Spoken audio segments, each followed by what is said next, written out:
ঈদুল আজহার দীর্ঘ ছুটিকে ঘিরে পর্যটকদের পদচারণায় মুখর ছিল হবিগঞ্জের বিভিন্ন পর্যটন কেন্দ্র। বিশেষ করে চুনারুঘাটের সাতছড়ি জাতীয় উদ্যান, চা বাগান এবং জেলার বিভিন্ন হাওর এলাকায় প্রতিদিনই ভিড় করতে দেখা গেছে হাজারো ভ্রমণ পিপাসুদের। সবুজ বনভূমি, আঁকাবাঁকা পথ, বিরল প্রজাতির গাছপালা এবং পাখির কোলাহলে ভরপুর সাতছড়ি জাতীয় উদ্যানে সকাল থেকে সন্ধ্যা পর্যন্ত দেখা গেছে দর্শনার্থীদের উপচে পড়া ভিড়। পরিবার, পরিজন ও বন্ধুদের সঙ্গে ঈদের ছুটি উপভোগ করতে সেখানে ছুটে এসেছিলেন নানা বয়সী মানুষ।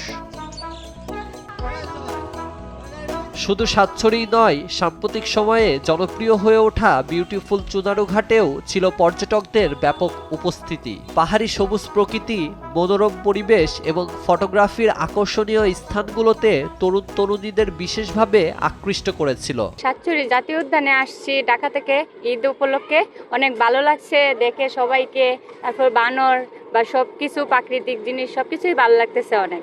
হবিগঞ্জের অপরূপ সৌন্দর্যের এখানে অনেক সম্ভাবনা আছে পর্যটনের, কিন্তু আসলে সে প্রপার উদ্যোগ এবং সে ব্যবস্থাপনার অভাবের কারণে আমাদের এই পর্যটনটা ওইভাবে বিকশিত হচ্ছে না। অনেক দূর থেকেও মানুষ এখানে আসছে, এখানে প্রাকৃতিক সৌন্দর্য উপভোগ করার জন্য। আর এখানে নিরাপত্তা ব্যবস্থা অনেক ভালো। ওভারঅল আমার ভালো লাগছে। ভালো কোনো রিসোর্ট হয় বা ভালো কোনো পরিবেশ হয়, তাহলে আশা করি যে দূর থেকে যে মানুষগুলো আসবে এই দেখলে আসলে আরো ইমপ্রেস হবে, এই জায়গাটারও উন্নতি হবে। আসলে ইট পাথরের ভিতরে মানুষ কর্মময় ব্যস্ত জীবন থেকে ঈদ উপলক্ষে সবাই একসঙ্গে ঘুরতে আসে, সেজন্য খুব ভালো লাগতেছে।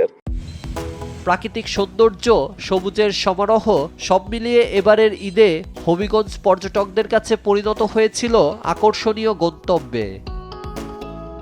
নিউজ ডেস্ক, দেশ টিভি।